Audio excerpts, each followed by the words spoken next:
President Julius Maada of Sierra Leone has lauded Kenya for her effort to combat climate change, congratulating the country for hosting the Continental Climate Event. However, the West African president has cast doubts on how the recommendations discussed there would be implemented. Maada spoke on Monday at the inaugural Africa Climate Summit, where Africa Climate Crusaders representing over 20 countries are gathered. The summit is geared towards driving green growth and climate finance solutions for the Africa and the world. Here are the list.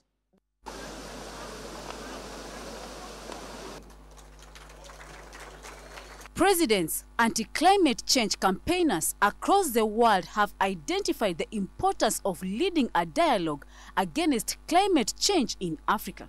Kenya is leading the dialogue, and among those present is Sierra Leone President Julius Maada, who called on development partners to help the continent in implementing frameworks to boost fight against climate change.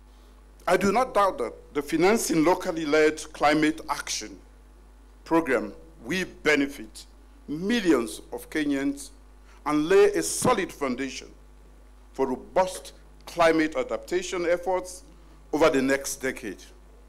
And this is where I will appeal as we all look at this initiative as an example that Kenyans take this seriously because we want to follow. The week-long event in Nairobi will tackle issues affecting the continent brought about by climate shift.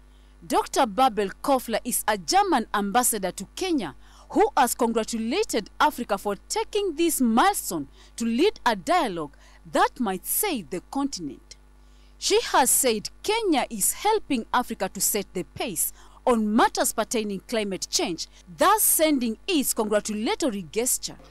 Well, we heard that Kenya is very ambitious in defining its own national climate targets. Started a few years ago, but now you were updating your national determined contributions, and that underlines really the role that Kenya is a regional champion for renewable energy. I want to congratulate you on that point. United Nations Climate Change Report puts African countries at a potential to be the front runners in renewable energy, sustainable land use and innovative technologies, attracting investment, facilitating technology transfer, and positioning African nations as leaders in the global transition to green development.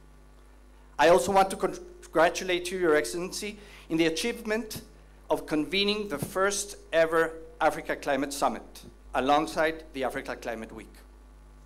Transformational change is needed to cut emissions and adapt to a changing climate, all while meeting the development goals of developing countries.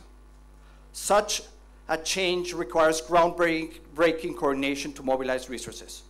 Through the NDC partnership, countries access timely expertise and funding, turning their NDCs into actionable policies, programs, and investment-ready projects. Kenya joined the NDC partnership in 2017, represented by the Ministries of Environment, Climate Change and Forestry, and the National Treasury and Economic Planning.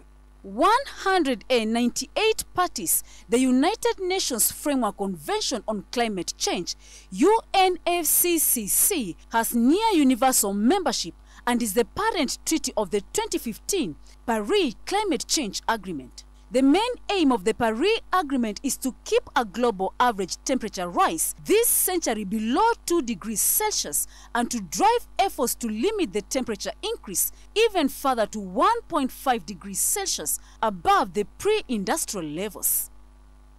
Jennifer Macau, GBS News.